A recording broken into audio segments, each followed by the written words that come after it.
I was hoping this day would never come, but damn, now I want a Black Bay 58.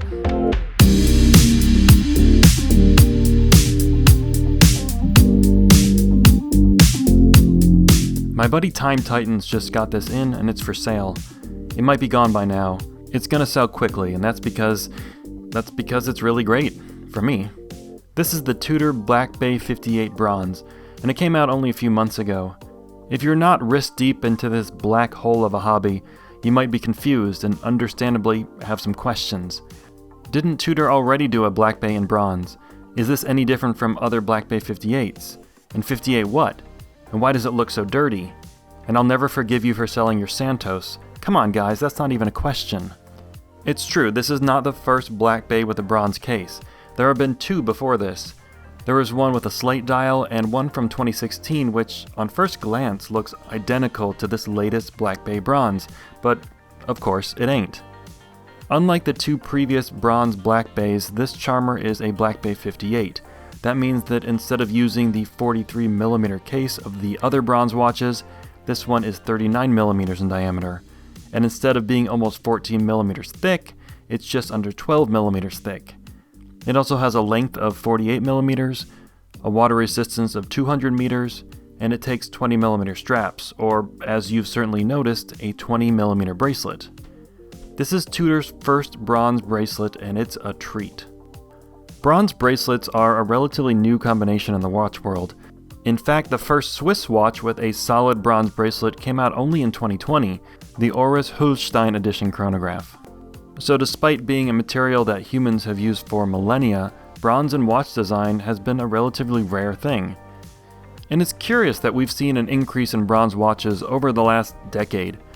Wearing this BB58 for a few days, I have some ideas as to why. First, it's different. Everyone likes steel. The gray of steel has a versatile look, one that blends in better than other metal colors. But it's ubiquitous, it's cold, you could even say that it's uninteresting. Bronze stands out a bit more. It has a lovely warm tone and has a lot of character. And much of that character can come from the patina.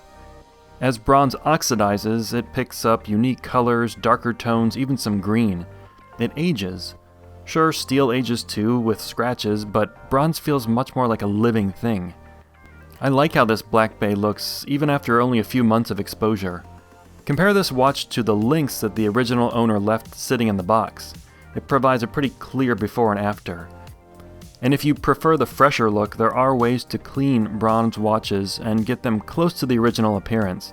Most techniques involve using gentle acids like vinegar or lemon juice. Now, I tried using these methods on my aging skin. After all, my skin tone is slightly bronze, but all I got were first-degree burns. To be technically clear, Tudor says that the bronze used in this watch is a bronze aluminum alloy, or as some of you call it, aluminium.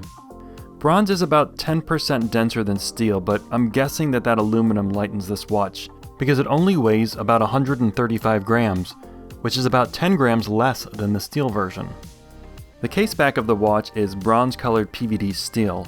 I assume this is to avoid skin discoloration that some people experience with bronze, but the inside of the bracelet and the clasp are straight-up bronze. I haven't experienced any discoloration on my skin, but for those who are concerned about that, I have a solution. Just don't take the watch off.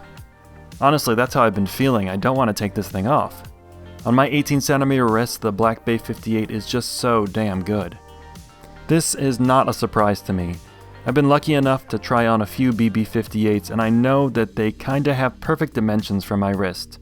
Slim, not too wide, a really good balance of weight, and unlike divers from Tudor's big brother Rolex, the Black Bay 58 lugs curve down a bit and have female end links. This means that on smaller wrists the bracelet can drop straight down from the lugs, so the 48mm length is actually how this wears.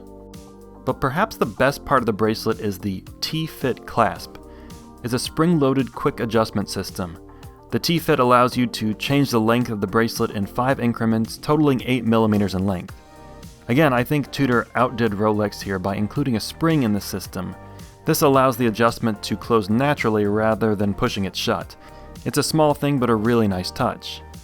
I hope, like all my fellow nerds hope, that this clasp finds its way to the steel Tudors as well. This reference comes with a nylon strap, but it's not part of this specific kit for some reason. Tudor does awesome straps with spring bars woven right in. Great stuff. So it's too bad I don't have it here. But I did try this on a few straps with varying degrees of success.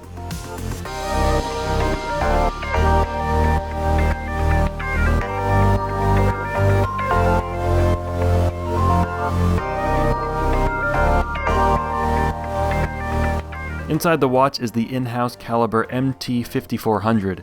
It beats at 4 Hz and has a 70-hour power reserve, which is pretty cool.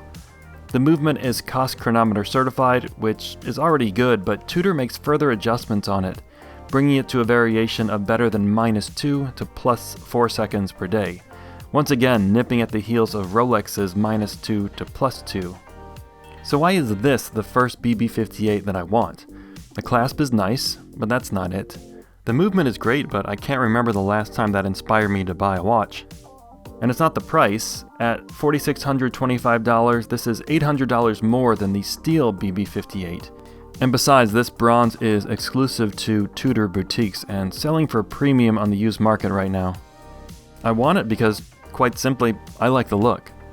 The steel BB58s are great. So great that on paper, I'm not sure anything can really compete.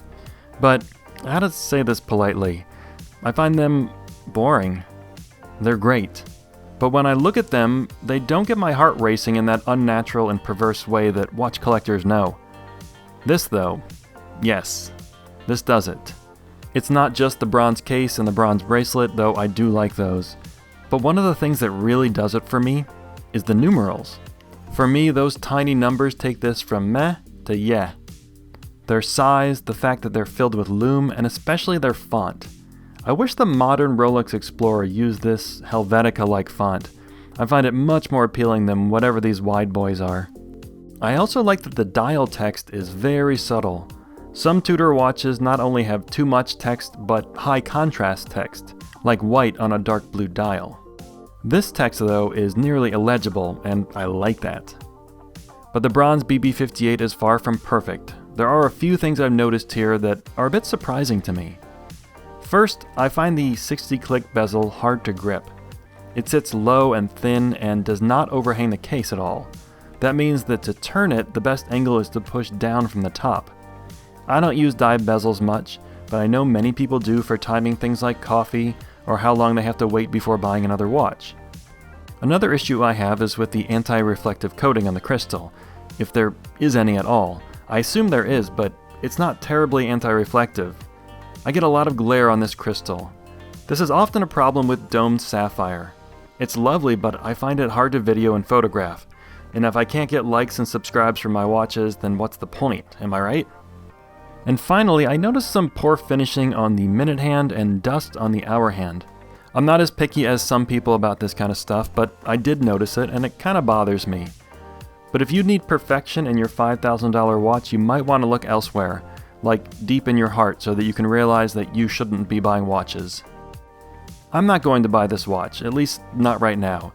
It's not the right time for me, but I have a feeling I'm going to regret letting this slip through my fingers, especially since it's somewhat limited. I know that I have kind of an aversion to some Tudor watches right now.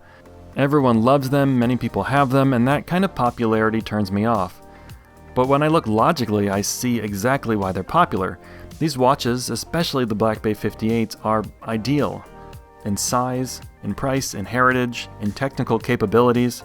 And now I found one that I really like, and so I'm mad at Tudor for targeting my weak resolve. But you won't get my money. At least, not yet.